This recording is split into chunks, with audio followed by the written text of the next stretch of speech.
I have heard for a long time that Resident Evil 5 was just a poor sequel after the critically acclaimed and most regarded entry in the series, Resident Evil 4. Now, I didn't get a chance to play this one back at launch. That being said, I do remember when it came out though, and I was making content on YouTube around this time as well. It's just that I personally wasn't so interested in the game. In fact, I should just outright share this right now. Resident Evil 5 was actually the very first Resident Evil game I ever played. I ended up picking this one up on PC via Games for Windows Live, actually, a couple of years later.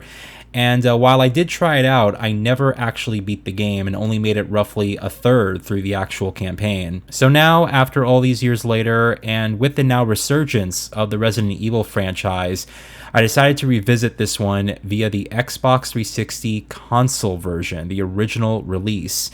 And I actually did complete this entire game from start to finish for the very first time.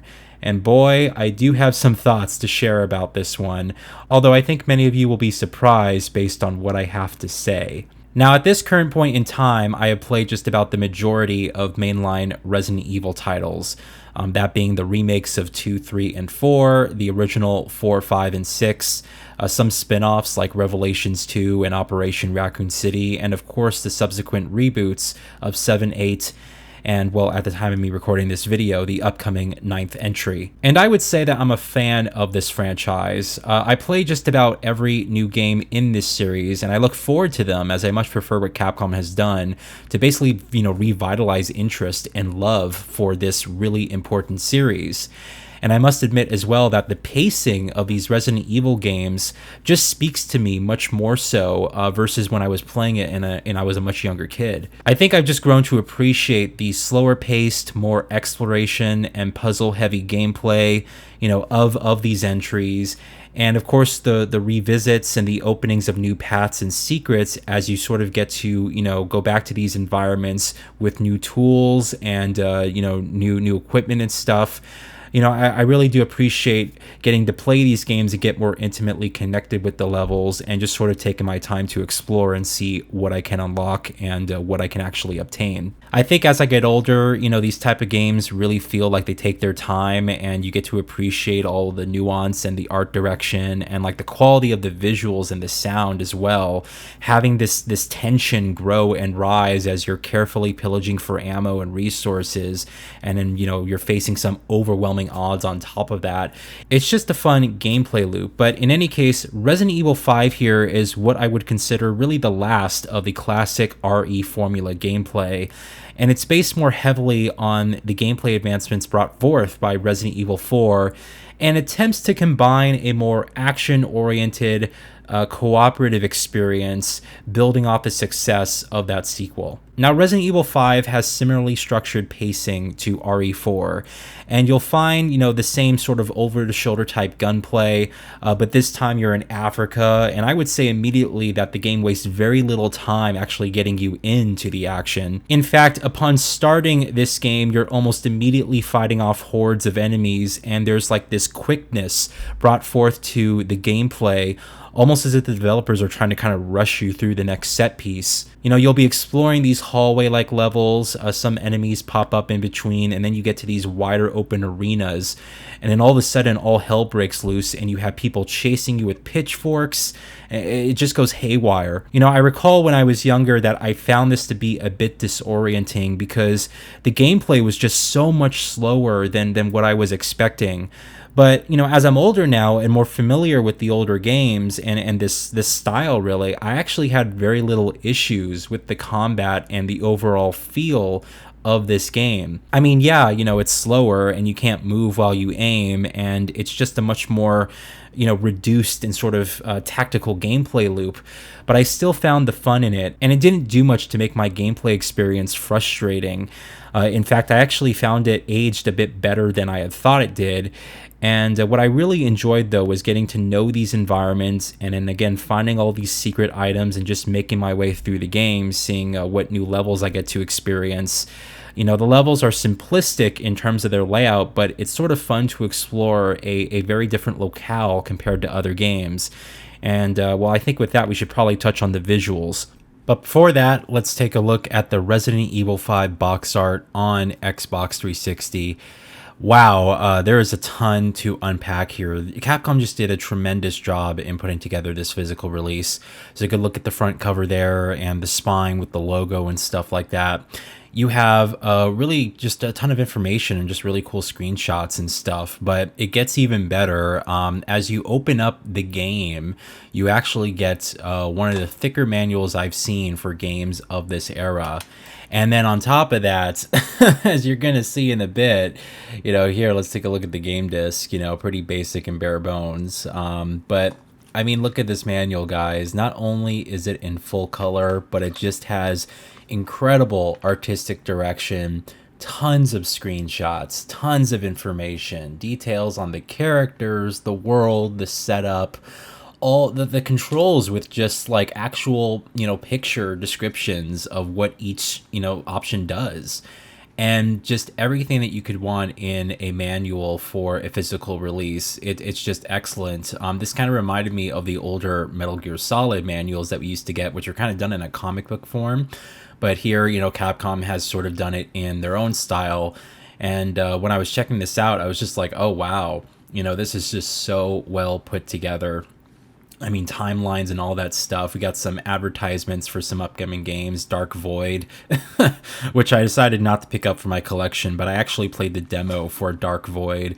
That this game was eventually delayed to, I believe, the early 2010 or something like that. It wasn't really that great from what I recall. I never picked up the game originally when it came out. But anyway, yeah, I love the physical release for Resident Evil 5 here. Capcom did a great job with this one. Now, when Resident Evil 5 launched, it clearly was one of the best looking games of the generation. I mean, even today, right, we're watching the original Xbox 360 version. This isn't the remaster or the PC version with upgraded visuals. This is how the game looked on console.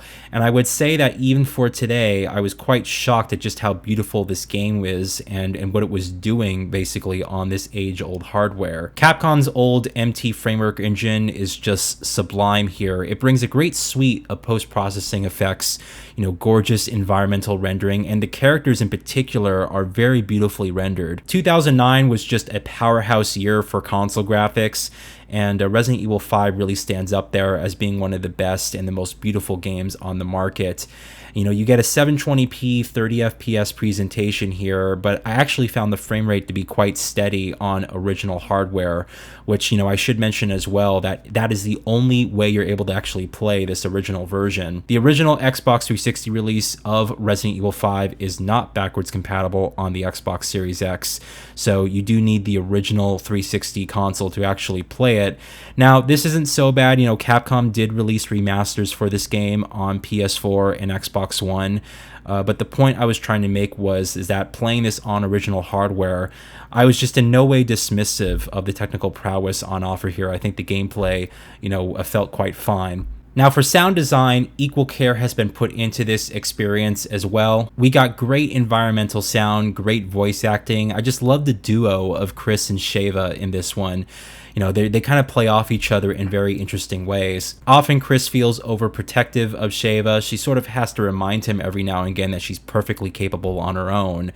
But the gun sounds are great. The music is sort of what you'd expect. It ramps up when enemies appear, and as you're sort of walking through the levels, the sound of clanking tools and sort of your arsenal that's strapped to your legs and torso just envelop the soundstage. I think the game sounds good overall. The voice acting sounds good. Actually, one thing about the voices I will say is that the mixing here sounds to me that they sort of have this like dialogue enhancement on at all times.